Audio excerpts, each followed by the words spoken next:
Hyderabad as నగర్లో రాష్ట్ర జాతీయ కమ్యూనిటీ హాల్లో జన విజ్ఞాన వేదిక 5వ రాష్ట్ర మహాసభలు ఘనంగా ప్రారంభమయ్యాయి.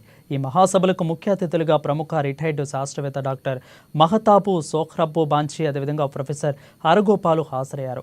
సమాజాన్ని చెడుదారి నుంచి మంచి దారిలో నడిపించడానికి ఉపాధ్యాయుల పాత్ర కీలకమని వారు పేర్కొన్నారు.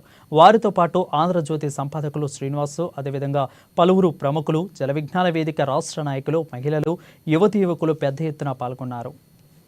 రామ్మోహన్ రోహిత్ పిలిస్తే బ్రహ్మాన్ రెడ్డి ముఖ్యమంత్రి అప్పుడు మొత్తం మీద రామ్మోహన్ రోహిత్ పిలువకూడదు, నిరంతరంగా ప్రశ్నలు అడుగుతూ నిరంతరంగా సమాజంలో దాన్ని విశ్లేషించారు. ఎందుకు ఇవాళ భారతదేశంలో మానవ సంబంధాలు ఎంత తీవ్ర సంక్షోభంలో పడ్డాయి, అన్ని మానవ సంబంధాలు ఎందుకు సంక్షోభంలో అనే ప్రశ్న విశ్వవిద్యాలయం అడగాలి. ఇక్కడే దీనికి జవాబులు లేదా నీ కారణాలు కనుక్కోవాలి. ఈ కారణాలు కనుక్కోంటే ఈ ప్రశ్న అడుగుదు, ఈ ప్రశ్న అడుగుదు అంటే రాజ్యం ఏంటి చెప్పేది.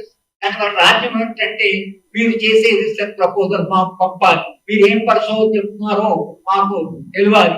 తగ్గుతాయని జనం నమ్ముతారా తగ్గుతాయని తగ్గుతాయి కూడా అండి అన్నాడు. మన నిజానికి ఆ నమ్మకం చాలా తరతరాలుగా అనేక ప్రాక్టీస్ చేస్తున్నందు వల్ల ఏర్పడిన ఒక స్థిరపడిన ఒక నమ్మకం లాంటిది, ఆచారం లాంటిది. అవి జరగవచ్చు కూడా. అటువంటి ప్రజా విజ్ఞానం చాలా ప్రజల్లో ఉంటుంది.